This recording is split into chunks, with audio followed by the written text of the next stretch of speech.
ગુજરાતના હજારો વિદ્યાર્થીઓના અને વાલી મિત્રોના એક જ પ્રશ્ન છે કે સીઈટીનો બીજો રાઉન્ડ ક્યારે આવશે।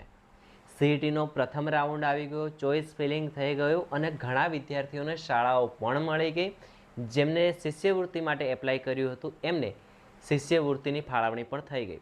પણ એના પછીનો જે રાઉન્ડ છે, મતલબ બીજા રાઉન્ડની જ્યારે ચોઇસ ફિલિંગ થઈ, એના પછીના જે વિદ્યાર્થીઓ ચોઇસ ફિલિંગ કરી, શાળા રજિસ્ટ્રેશન કર્યું અને એના પછી આપણે બધા રાહ જોઈ રહ્યા છીએ કે સીઈટીનો બીજો રાઉન્ડ ખરેખર આવશે ક્યારે।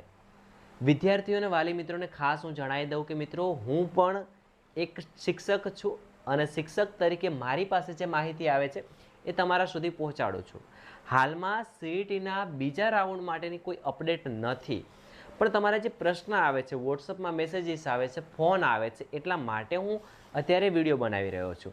હા, મને એવી આશા છે કે ટૂંક સમયમાં અપડેટ આવી શકે છે, પણ ક્યારે એના પહેલાં ચર્ચા કરીએ કે વાલી મિત્રોના પ્રશ્નો શું છે। યુટ્યુબની કોમેન્ટ બોક્સ હોય ત્યાં પણ તમને જોવા મળશે કે સર બીજો રાઉન્ડ ક્યારે આવશે, અમારા બાળકોને એડમિશન ક્યારે મળશે। વોટ્સઅપમાં મેસેજીસ આવે છે કે સર બીજા રાઉન્ડની કોઈ અપડેટ છે। ઘણા વાલીઓ જેમની પાસે મારો કોન્ટેક્ટ નંબર છે એ ફોન દ્વારા મને પૂછે છે કે સર બીજો રાઉન્ડ કેમ હજુ નથી આવ્યો। મારા વાલા વાલી મિત્રો અને વિદ્યાર્થી મિત્રો, આપ સૌને હું એક જ વાત કહેવા માગું છું કે સીઈટીનો જે બીજો રાઉન્ડ છે એ હું હોય કે તમે હોય, સીઈટીની જે ઓફિશિયલ વેબસાઇટ છે GSSY, આ જે વેબસાઇટ છે .gujarat.in, આ વેબસાઇટ ઉપર જ અમને માહિતી મળતી હોય છે કે એની કોઈ અપડેટ આવી છે કે નહીં, અથવા તો વોટ્સઅપ ચેનલ હોય છે, વોટ્સઅપ ગ્રુપ્સ હોય છે, ટીચર્સ ગ્રુપ્સ હોય છે, જે પ્રાઇમરી ટીચરનું જે ગ્રુપ હોય છે એના દ્વારા જ અમને માહિતી મળતી હોય છે કે સીઈટીનો પહેલો રાઉન્ડ આવ્યો, સીઈટીનો બીજો રાઉન્ડ આવ્યો, એના વિશેની માહિતી મળતી હોય છે। એ માહિતી મળે છે પછી હું વેબસાઇટ પર જાઉં છું, ચેક કરું છું કે શું આ માહિતી ખરેખર સાચી છે કે ખોટી છે।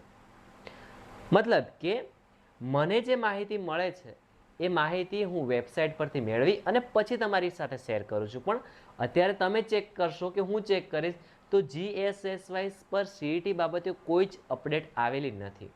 મને ખબર છે કે લાંબો સમય થયો છે, તમે પણ સમજો છો, હું પણ સમજુ છું કે ખાસો સમય થયો છે, એક લાંબો સમય થયો છે કે તમે બધાએ ચોઇસ ફિલિંગ કરી દીધું છે।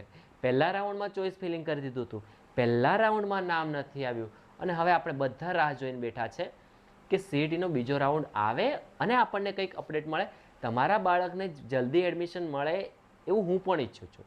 પણ હાલમાં સીઈટી બાબતે કોઈ અપડેટ છે જ નહીં, તો હું તમને કેવી રીતે જણાવીશ? હું તમને કહીશ કે સર ટૂંક સમયમાં આવી જશે, પણ એ જ સમય ક્યારે આવશે તો એની કોઈ ચોક્કસ અપડેટ નથી। પણ હા, શાળાઓ શરૂ થઈ ગઈ છે તો હવે મને એવી આશા છે કે ટૂંક સમયમાં એની અપડેટ આવી જાય અને હું પણ એ જ આશા રાખું છું કે જેટલી જલ્દી અપડેટ આવશે એટલું જ જલ્દી તમારા બાળકનું એડમિશન થશે અને જેટલું જ જલ્દી એડમિશન થશે એટલું જ તમારા બાળકોનો અભ્યાસક્રમ શરૂ થઈ જશે અને તમારા બાળકોના દિવસો મહિનાઓ નહીં બગડે। પણ આ બધું કોના હાથમાં છે? તો GSSY, સમજાય છે? મતલબ કે આ બધી જે આખી પ્રોસેસ છે એ એજ્યુકેશન ડિપાર્ટમેન્ટના હાથમાં છે, આપણા હાથમાં કશું જ નથી। પહેલાં ઓફલાઈન થતું હતું તો આપણે મતલબ શાળાઓનો સંપર્ક કરતા, શાળાઓ થ્રુ સંપર્ક કરતા, કોન્ટેક્ટ કરવાનો પ્રયત્ન કરતા અને આપણને માહિતી મળી જતી, એડમિશન જલ્દી થઈ જતા હતા। હવે એવું નથી, આખી સિસ્ટમ ગુજરાત સરકારે એજ્યુકેશનમાં ઓનલાઈન કરી દીધી છે। મતલબ કે જાહેરાત થશે તો ઓનલાઈન ફોર્મ ભરવાના છે, પરીક્ષાની અપડેટ આવશે તો એ પણ ઓનલાઈન આવશે, અપડેટ આવ્યા પછી પરીક્ષા આપી તો રિઝલ્ટ પણ ઓનલાઈન આવશે, રિઝલ્ટ ઓનલાઈન આવશે, રિઝલ્ટ પછી રજિસ્ટ્રેશન કરાવવાનું થશે તો એ પણ ઓનલાઈન કરવાનું હશે। એના પછી ચોઇસ ફિલિંગ અપ્રુવલ મળશે તો એ પણ ઓનલાઈન મળશે, ચોઇસ ફિલિંગ કરવાની તો એ પણ ઓનલાઈન કરવાની છે। ચોઇસ ફિલિંગ કર્યા પછી એના જે રાઉન્ડ પડશે એ રાઉન્ડ પણ મિત્રો ઓનલાઈન જ માહિતી મળશે આપણને। તો મતલબ આપણા હાથમાં અહીંયા કશું જ નથી, આપણે માત્ર ને માત્ર રાહ જોવાની છે। પણ શાળાઓ શરૂ થઈ ગઈ છે તો આપણે આશા રાખીએ કે 2-5 દિવસમાં આ જે બીજો રાઉન્ડ છે આવી જાય, જેથી કરીને બધા જ વાલી મિત્રોને ખબર પડી જાય કે તમારા બાળકને કઈ શાળામાં એડમિશન થયું છે। શું કરી શકીએ આપણે હાલમાં? માત્ર ને માત્ર રાહ જોઈ શકીએ છીએ।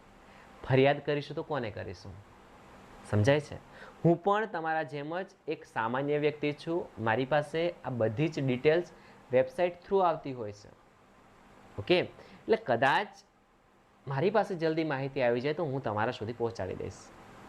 પણ અત્યાર સુધી એટલે કે આજે જે તારીખ થઈ છે 8 તારીખ થઈ છે 8/6/2026 અને આજે હાલમાં કોઈ અપડેટ નથી સીઈટી બાબતની. એટલે તમે કોમેન્ટ્સ કરો છો પણ મને ઘણીવાર થાય કે કોમેન્ટમાં શું રિપ્લાય કરું.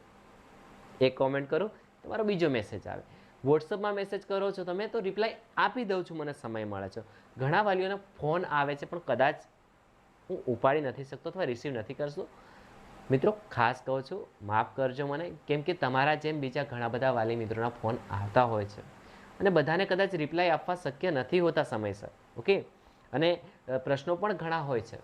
તો આપ સૌને મારી ખાસ વિનંતી છે કે જો કદાચ તમારો ફોન આવે છે અને સમયસર રિપ્લાય નથી આપી શકશો તો ફરી ફોન કરજો. કદાચ મેસેજ કર્યો છે ને રિપ્લાય નથી આપી શકતો તો ફરી મેસેજ કરજો. હા, જો કોઈ હું મારી રીતે સોલ્યુશન કરી શકું છું તો 100% તમારું સોલ્યુશન લાવવાનો પ્રયત્ન કરીશ. પરંતુ હાલ પૂરતું સીઈટીના બીજા રાઉન્ડની હાલમાં કોઈ અપડેટ નથી. આશા રાખીએ કે શાળાઓ શરૂ થઈ ગઈ છે તો 1-2 દિવસમાં જેટલું બને એટલું જલ્દી સીઈટીનો બીજો રાઉન્ડ આવી જાય. સમજાય છે? અને જેવો સીઈટીનો બીજો રાઉન્ડ આવશે કે તરત આપણી યુટ્યુબ ચેનલ પર અને આપણી એપ્લિકેશનમાં એની માહિતી હું તમને આપી દઈશ. તરત જ એનો મેસેજ ડ્રોપ કરી દઈશ તમને, જેથી કરીને તમે ફટાફટ તમારા બાળકને એડમિશન થયું કે નહીં ચેક કરી શકો. સમજાય છે?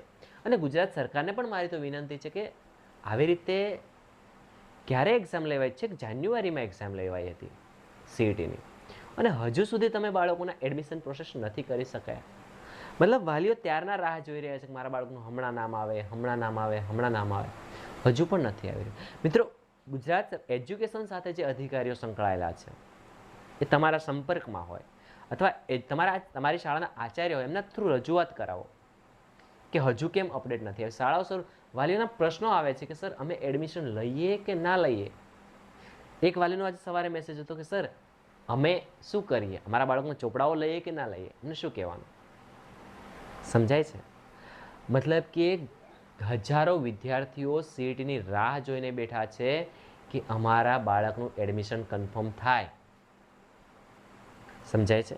કેટલાય વાલી મિત્રો રાહ જોઈને બેઠા છે કે અમારા બાળકને શિષ્યવૃત્તિની ફાળવણી થઈ જાય. પણ બધું ક્યારે થશે? ક્યાં સુધી રાહ જોઈશું? જો આવીને આવી તમારી સિસ્ટમ રહેશે તો ગુજરાત સરકારને મારી વિનંતી છે, ગુજરાત સરકારને મારી સલાહ સૂચન છે કે જો આવીને આવી તમારી સિસ્ટમ રહેશે તો વિદ્યાર્થીઓ અને વાલી મિત્રો ભવિષ્યમાં સીઈટીની પરીક્ષાઓ નહીં આપે. એટલે મિત્રો ખાસ વિનંતી છે, સરકાર સુધી કદાચ આ વિડીયો પહોંચે તો મારી એમના સુધી ખાસ એટલી જ રજૂઆત છે કે જો તમે આવી જ સિસ્ટમ રાખશો તો કદાચ ભવિષ્યમાં વાલી મિત્રોને ખબર સમજાશે કે મારા બાળકનું ભવિષ્ય બગડવાના ચાન્સીસ છે તો કદાચ પરીક્ષા નહીં અપાવે. એટલે ખાસ વિનંતી છે મારી તમને કે જેટલું બને એટલું જલ્દીથી આ બાબતે કોઈક અપડેટ લાવો. જો સરકારના કોઈ વ્યક્તિઓ સુધી આ માહિતી પહોંચી રહી છે, મોટા સાહેબશ્રીઓ સુધી કોઈ આ માહિતી પહોંચી રહી છે તો મારી ખાસ વિનંતી છે કે સીઈટીનો બીજો રાઉન્ડ હોય, ત્રીજો રાઉન્ડ હોય કે ચોથો રાઉન્ડ હોય, જેટલા પણ રાઉન્ડ બહાર પાડવાના હોય એ જલ્દીથી જલ્દી પાડો. કારણ કે શાળાઓ શરૂ થઈ ગઈ છે. તમને ખબર છે અત્યારે જાહેરાત આવશે, અપડેટ આવશે, બીજો રાઉન્ડ પડશે તો શું થશે? ઓછામાં ઓછા 15 થી 20 દિવસ એડમિશન પ્રક્રિયામાં જશે. એડમિશન પ્રક્રિયામાં જશે પછી ત્રીજો રાઉન્ડ આવશે તો બીજો મહિનો 2 મહિના જશે. મતલબ ખૂબ લાંબી પ્રોસેસ છે મિત્રો. તો જેટલું બને એટલું જલ્દીથી આ બાબતે અપડેટ આવે એવી આપણે બધાએ આશા રાખીએ. અને તમને બધાને પણ મારી ખાસ વિનંતી છે કે આ બાબતે કોઈ પણ અપડેટ આવશે તો 100% હું તમને સૌથી પહેલાં જણાવવાનો છું. ચેનલને સબસ્ક્રાઈબ કરી લેજો, 100% કામ લાગશે. અને એવું નહીં ખાલી 5મા ધોરણમાં તમારું બાળક પરીક્ષા પાસ કરી છે એટલે કામ લાગશે. 1 થી 10 ધોરણમાં, 1 થી 12 ધોરણમાં તમારું બાળક ભણે છે તો આ ચેનલ પર તમને ખૂબ ઉપયોગી થવાની છે આવનાર સમયમાં. તો જોડાઈ જજો. આપણી પોતાની એપ્લિકેશન અનિલ સર ક્લાસીસ પર પણ જોડાઈ જજો. પ્લે સ્ટોરમાંથી ડાઉનલોડ કરી લેજો. ફ્રી મટીરિયલ ઘણું બધું છે, ચેપ્ટર વાઇઝ ટેસ્ટ પણ મૂકેલા છે તો જલ્દીથી ડાઉનલોડ કરી લેજો. અને સીઈટીની કોઈ પણ અપડેટ આવે છે તો હું તમને ચોક્કસ જણાવીશ. પણ હા, ત્યાં સુધી જોડાયેલા રહેજો. અન્ય કોઈ પણ પ્રશ્ન છે તો કોમેન્ટ કરવાનું ભૂલતા નહીં. મળીએ નવા વિડીયોમાં. ત્યાં સુધી જય હિન્દ, જય ભારત. ધન્યવાદ.